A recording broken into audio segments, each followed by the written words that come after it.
All right, now listen, before we talk the business of baseball, you know, I'm all about good news, and Rose Ryan Douglas had this just a little while ago on the KDK Afternoon News while anchoring with Robert Mangino, Kylie Kaczynski at the anchor desk, and of course Joe DeCio here this afternoon as well.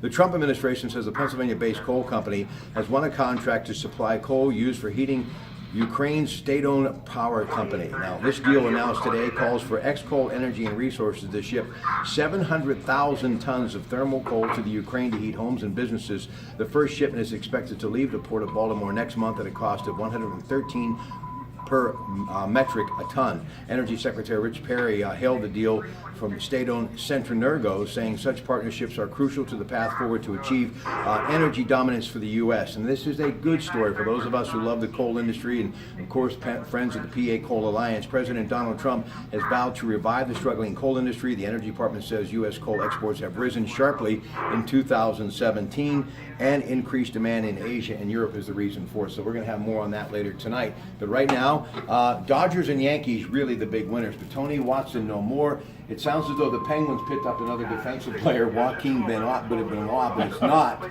He is a 40-year-old pitcher, 4.07 ERA. He's made 44 appearances this year. So Watson goes to the Dodgers for some minor leaguers, and we pick up the guy from Philly. So is it really swapping out your setup guys? Yeah, I think it really was. And the way Neil Huntington explained it in his mind, the prospects they got back from Los Angeles, two Class A players, were better than the one Class A player that the Pirates sent to Philadelphia.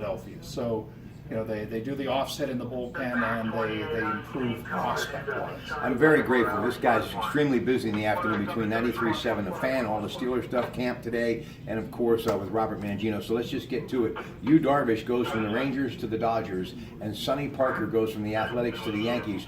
Both good pitchers to bolster two teams who are making a big push towards the postseason. I would say the Yankees were able to close the gap a little bit on Houston. A lot of people thought the Astros were far and away the best team in the American League. The Yankees have been really active over the last couple weeks, and getting Gray from Oakland really helps them. Darvish, he's now that second ace that they have behind Kershaw. And forget about the regular season. We know Kershaw's injured. Forget about the regular season. Dodgers are looking at the playoffs. And they needed a little bit of starting pitching depth, and they got a good one. He's good. Joe DeCio and I were just talking. Andrew McCutcheon, 3 homers yesterday, 5-time All-Star, 2013 National League MVP, 22 homers on the year. My goodness, what's got into Andrew McCutcheon? We like it, but what's got into him? I just think last year was an off year. I'm not sure we'll ever get the answer what went wrong last year, Rob. He chased a lot of balls. He did not adapt until July, and then he was okay, but he was never the McCutcheon we were used to last season. This season got off to that horrible start, and then just put a fuse, and now he's hitting the ball as well, if not better, during his MVP season. Last thing, my first cup of Folgers coffee. Going to be a long night. 10 o'clock hour. Greg Diolis will be here. We're going to talk Major League Baseball. But what should we be talking about as far as the Steelers? What happened, if anything, going on? I'll tell you what. Maybe it's the same with every camp, but injuries really are a big story right now. You got James Conner and Golson are injured. Tuitt went out today with an ankle injury.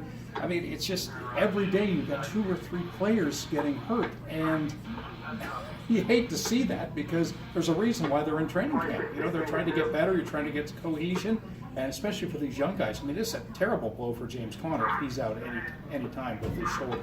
Yeah, he had a great opportunity. And, of course, Family Fest for the Steelers Sunday at Heinz Field. Eric Hagman, every 20 minutes, 93.7 The Fan, and during the KDK Afternoon News with Robert Mangino that is on the air right now.